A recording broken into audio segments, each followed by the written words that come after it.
Olá, povo de Deus, sábado 15 de junho de 2024, 10ª semana do Tempo Comum.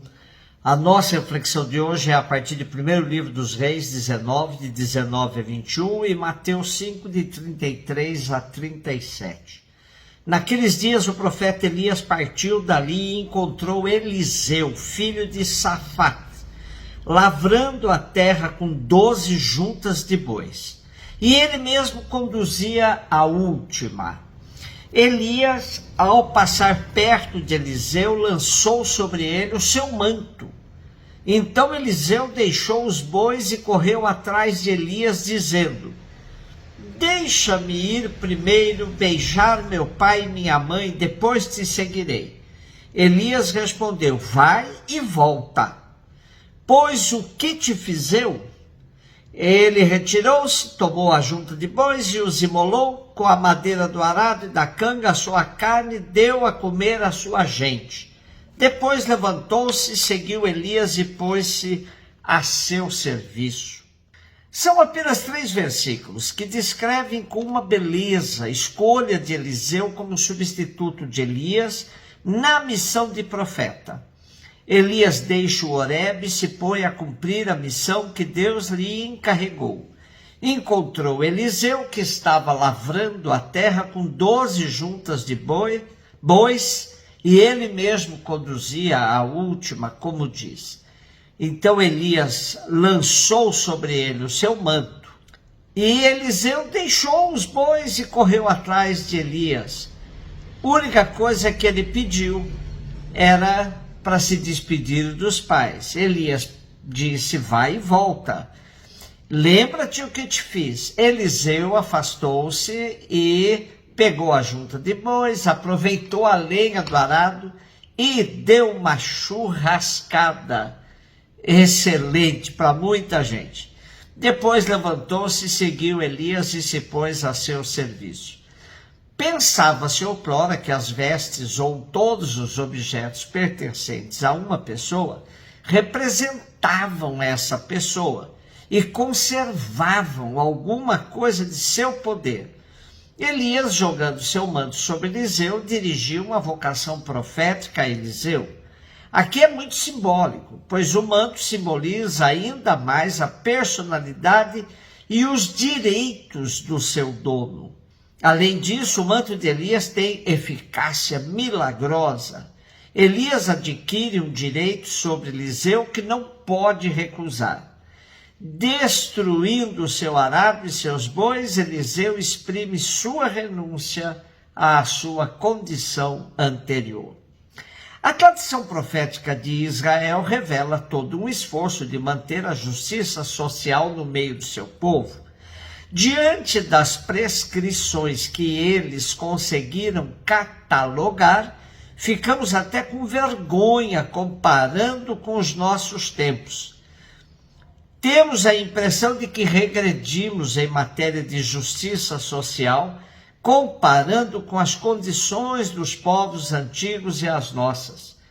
Se tivéssemos dado continuidade à evolução da justiça social que Israel estava construindo, não viveríamos numa sociedade tão hipócrita e cheia de aparências de justiça, mas onde o pobre continua sendo trocado por um par de sandálias, na expressão do profeta Amós.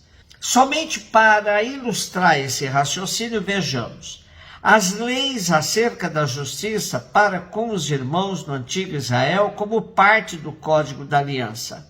Veja, não levantarás falsos rumores, quer dizer, não farás declarações falsas, não te aconchaves com o culpado para testemunhar a favor de injustiça, não seguirás os poderosos para fazer o mal, não declararás em processo seguindo os poderosos, violando o direito. Não favorecerás o pobre em sua causa. A norma é estranha, já que poucos se inclinariam a favorecer os pobres. Por isso, há traduções também diferentes, como não favorecerás o poderoso em sua causa, Ou ainda, não favorecerás nem o pobre, nem o poderoso em sua causa. Não violarás o direito de teu pobre em sua casa, afasta-te de causas falsas, não farás morrer o justo nem o inocente, não aceitarás suborno, não afligirás o emigrante. Considerando as condições da época, esse Código de Leis de Justiça Social é muito avançado. A tradição profética terá sempre essas prescrições em sua missão. Assim, os pobres, muitas vezes identificados com as viúvas, os órfãos e os estrangeiros, serão sempre as categorias sociais mais bem cuidadas por todos os profetas de Israel, tanto quanto Elias e Eliseu o fizeram. Mateus 5, 33, 37, disse Jesus a seus discípulos: vós ouvistes o que foi dito aos antigos, não jurarás falso, mas cumprirás os teus juramentos feitos ao Senhor. Eu, porém, vos digo, nem jures de modo algum, nem pelo céu, porque é o trono de Deus, nem pela terra, porque é o suporte de onde você apoia seus pés, nem por Jerusalém, porque é a cidade do grande rei. Não jures tampouco pela tua cabeça, porque tu não podes tornar branco ou preto um só fio de seu cabelo. Seja o vosso sim, sim, vosso não, não. Todo o que for além disso vem do maligno. Continuamos a ler o Sermão da Montanha. Hoje, Jesus faz a cobrança da coerência e da fidelidade. Quando o Evangelho de Mateus foi escrito, seguramente a comunidade já passava por aquele problema do inchaço, isto é, cresceu em número, mas enfraqueceu em radicalidade. A volta de Cristo estava deixando de ser um motivo para se jogar tudo no seguimento, pois começavam a perceber que não seria tão iminente.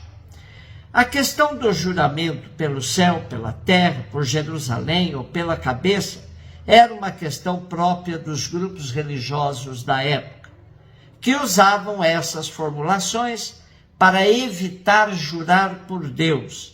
Invocar a Deus como testemunha era considerado como blasfêmia. Então se jurava de outras formas. No Salmo 137, 136, vemos um desses juramentos que fizeram os israelitas no contexto do exílio da Babilônia.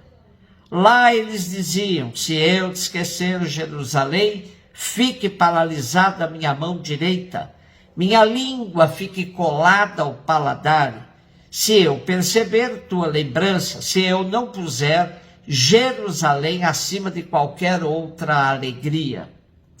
E a insistência no sim e no não a entendemos melhor se compararmos com a parábola dos dois filhos. Jesus a contou. Um homem tinha 2 filhos, falou ao primeiro: vai trabalhar na minha vinha, e o filho respondeu: não quero. Mas depois mudou de atitude e foi. O homem fez a mesma proposta para o segundo filho, que lhe disse que ia, mas não foi.